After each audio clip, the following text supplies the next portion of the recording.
Swayam Prabha. Digital India. Educated India.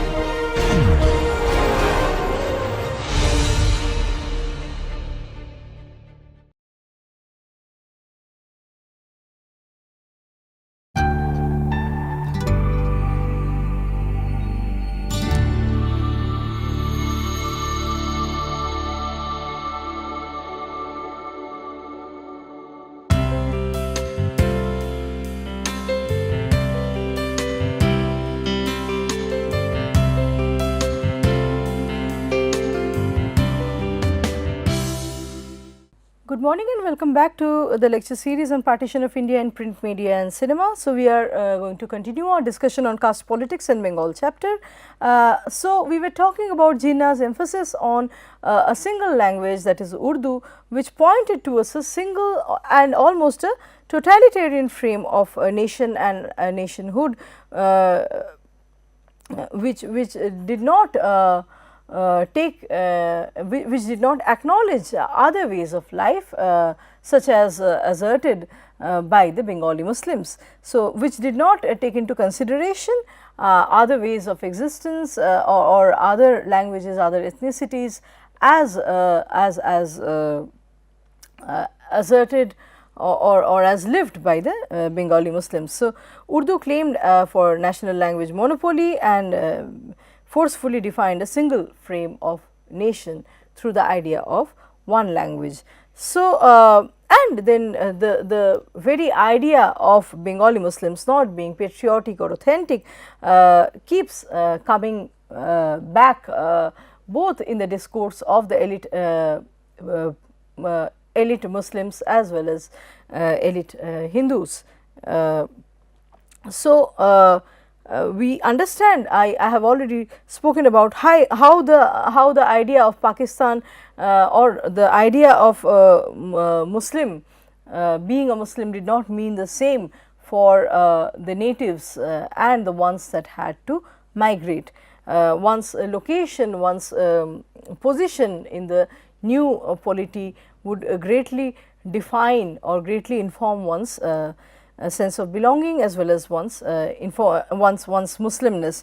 So, Pakistan's military leadership was culturally and inherently West Pakistani, and they would not perceive that the desire to be Bengali, I mean West Pakistani popular notion was that being Bengali and wanting to trade with India was not inherently compatible with one's desire to be Muslim and independent of India. The two could not go hand in hand, being Bengali, trading with India and also being a good Muslim and independent of India.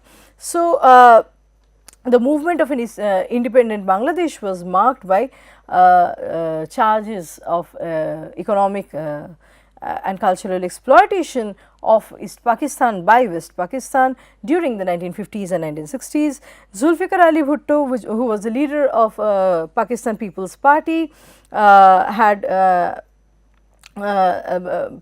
People's Party that had swept the polls in West Pakistan, had his political discourse anchored in socialism, decentralization and restoration of democracy. So, Bhutto actually blamed the overarching centralization and cold blooded exploitation of people, saying that the tragedy of Pakistan lies in the fact that it has been a federation in name only.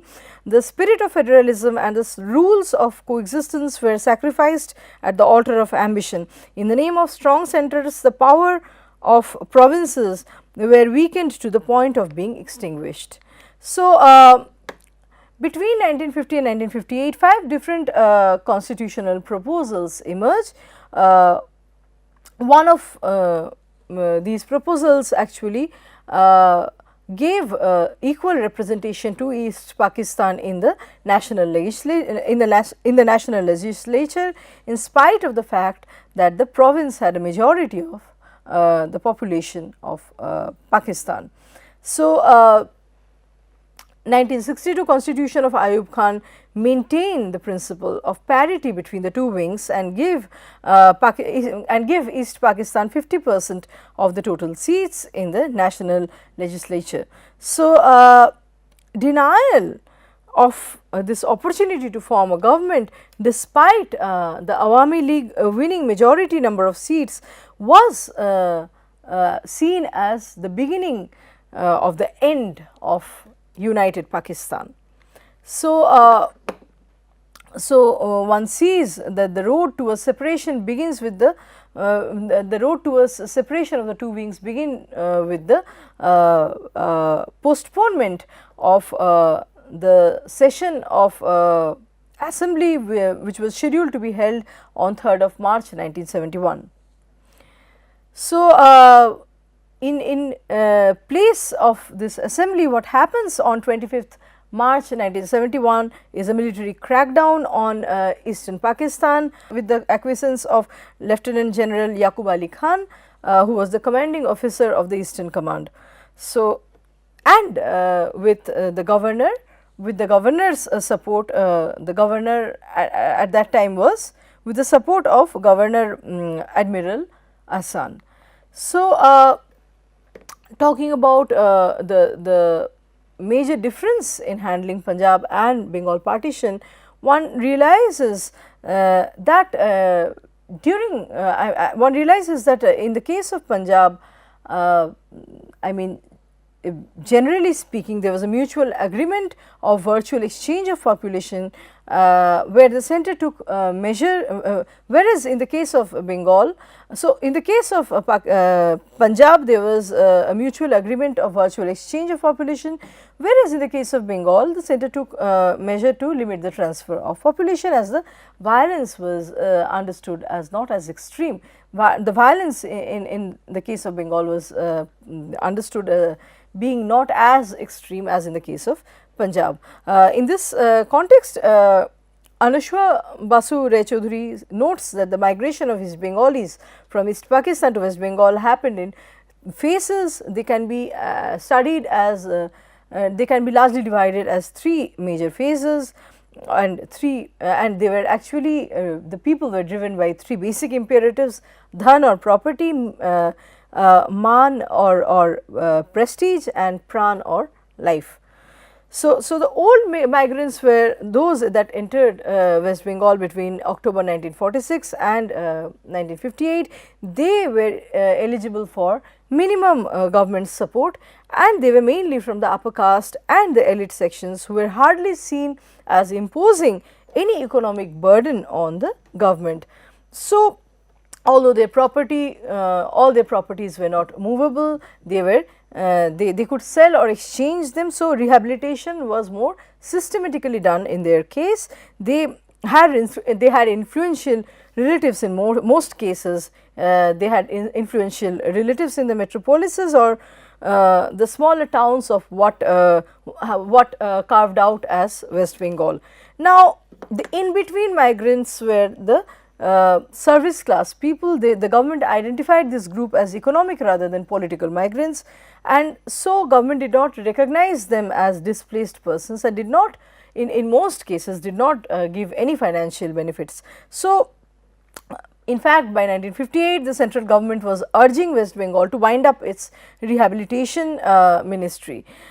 So, the in between migrants comprised the service oriented middle class who were not always moneyed, and yet they had their proper social networking, and they had the benefits of education. So, they could find some jobs for themselves through using their cultural capital, and this populace, the in between migrants have been perceived as greatly adding to the population of West Bengal in addition to the population of Tripura and Assam.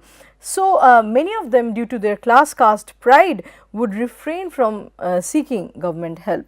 Finally, the new migrants were comprised the lowest caste of Bengal, the Dalits, which had the groups such as the Dalits comprising the Namasudras, the Sadgops, the Pondras, and they were actually leaving Bengal to save their pran. So, with like I have said, with the initiation of the passport system in April 1952, the borders of the adjacent nation states had tightened and taken deeper religious meanings, and so deeper religious tones, and so the minorities on each side would feel would actually have. So, the passport system actually rendered a further marginalized status to the existing minority in East Pakistan. So, so like I said, with the initiation of passport, the religious tones actually deepened, the borders tightened, and the passport actually rendered a further marginalized status to the minorities. So, the new migrants were losing their ancestral jobs. They would, I mean, the Muslim grassroots people would be preferred for the jobs that they were traditionally doing. So, they had to move to West Bengal without any secure alternate vocation. And there were three modes of settlement also: the rehabilitation made by government, exchange of properties between Hindus and Muslims, and purchase of lands by the immigrants without any government support. And so, we see that the Bengali immigrants actually trickle in at various periods against different historical backdrops in the immediate decades after the partition. So, Direct Action Day in August 1946, and after the Muslims had enforced the true nation concept in 1948, after the annexation of the Muslim princely states of so in 1948, after the annexation of the Muslim princely state of Hyderabad, and then in 1949, 1950 with the anti-Hindu riots in Khulna and Barisal, mid 1950s with the national language issue and adaptation of the Islamic constitution, and in 1964 there was a mass exodus after the theft of the holy hair from the Hazrat Bal mosque in Kashmir. Finally, we see that there is there are a number of refugees, actually horde of refugees coming to West Bengal, to India during the war of liberation and formation of Bangladesh in 1971. So, Ashish Nandi notes that Sohrawardi actually did not want bloodbath, yet his constituency actually comprised immigrant labourers, and they would be agitated. It was a volatile and uncontrollable group largely, and they would be agitated and hijacked for violent causes. So, upper class influential people would not risk their own lives, but they were ready to risk the lives of these proletarians and these slum dwellers who could be very easily hired as bastions of fanatic leaders. So, Prafulla Roy Choudhury talks about how the post partition new generation in West Bengal had mostly become dissolute. They had Roy Choudhury goes on to say that they had actually they were bequeathed, the gift of partition of a free country was bequeathed to this generation without any effort on their part. So, they had they were born, or they had got a free nation without having to do anything for it basically. So, it was an entirely dissipate and corrupt generation, and they were also badly influenced by the famine. The impact of famine and Second World War persisted, and so the lofty ideas and old values were being misutilized for acquisition of power and also for vote catching. So, new social laws actually justified getting hold of money in questionable ways without commanding any respect, and so a person that was suddenly a newly rich person without any cultural capital or who had acquired money through questionable means was not looked down upon, but in fact such people would have all the accesses, I mean such people would have access to all social privileges in a society.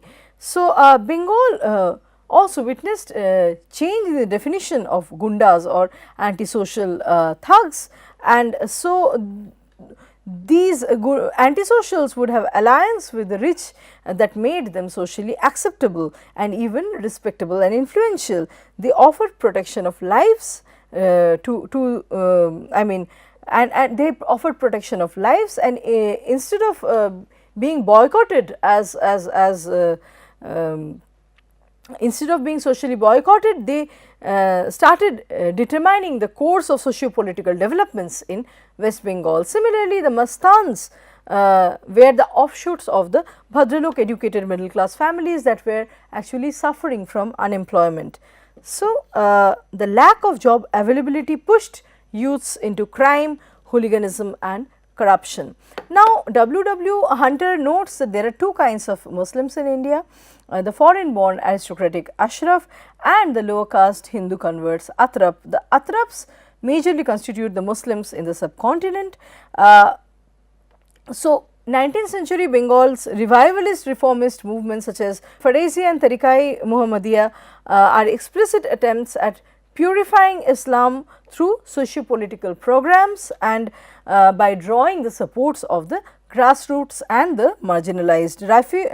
Rafiuddin Ahmed notes how the nature of these reforms propaganda actually alienated the moneyed class people such as the merchants, the money lenders and the urban educated Muslims.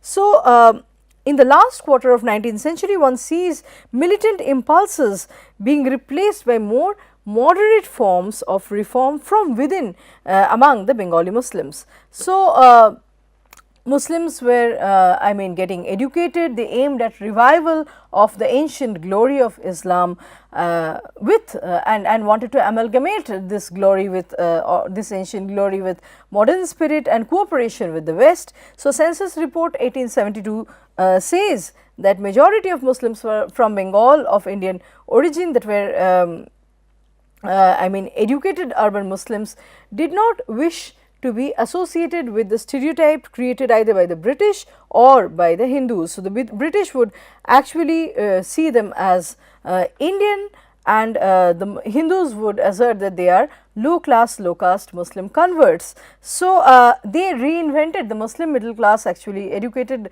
reformist class or group actually reinvented themselves as foreign born Ashrafs. This was an attitude especially among the lower middle class Muslims that wanted to escape the taboo of inauthentic identity.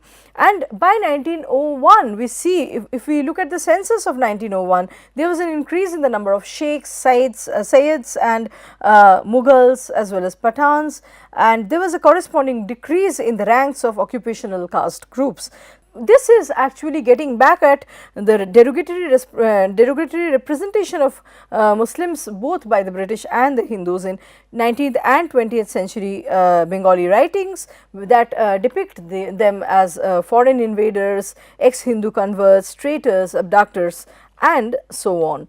So, we also look at the Muslim women's private stories where they criticize the Muslim male's privilege and challenge the dominant histories through oral accounts. There is writing by Jahanara where she talks about how people ask her if she is Bengali because of her name. She is brought up in Bengali ambience, her parents were nationalist Muslims and she went to a Brahmo school in North Calcutta, namely Victoria Institution. So, unlike the Ashraf class Muslims who would alienate from Bengali nationalist movement that was spearheaded by the Hindu middle and upper middle class people in early 20th century, Bengali identity became very important for the Bengali Muslims as a way of appropriating a nationalist Muslim familial belongingness. So, Jahanara's Persian name at the same time, so she has both the belonging,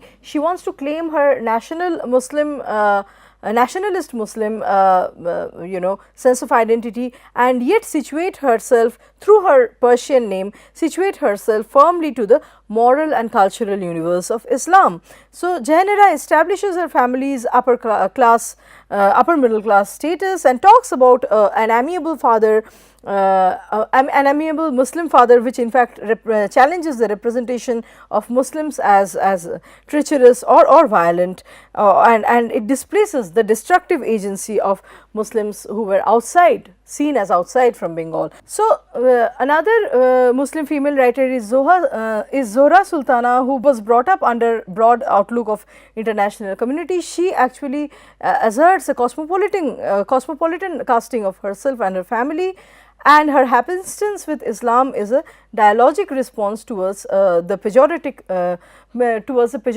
stock image of the Muslims etched by the reactionary Hindus in 1990s India. So, this desire to be the Muslim and yet a Bengali creates a tension. So, for instance, Meherunnisa points out how despite her being originally from Ahmedabad, she adapted to Bengaliness, and she talks about her maternal grandfather who was converted to Islam. And so, being Bengali on the one hand and yet ascribing to or subscribing to the loyalty, integrity and courage of being a Muslim man was something that they wanted to actually assert. The growing up generation among the middle class Muslims remember preoccupation with Bengali cult, language and identity, and the wealthy Muslim families, however, spoke Urdu at home. So, there was this rift that the Bengali Muslims were looking to negotiate with.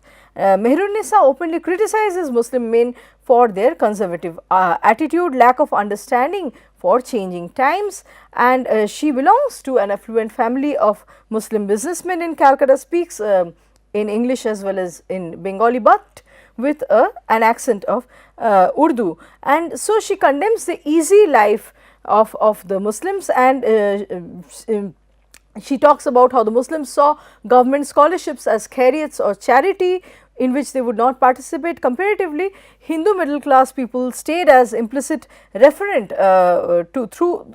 she refers to the Hindu middle classes, middle class people that took advantage of this scholarship. So, the Hindu middle class remain a referent throughout her narrative. She adopts a voice of imagined Hindu middle class when she describes what ought to be proper parental attitude to children's education, and she actually talks about she refers to how the Muslim men saw themselves as descendants of Mughal kings, and so their attitude was looking down upon the idea of chakri or naukri under the Britishers. Rather they would live lavish lives of out of big businesses without holding any educational degree.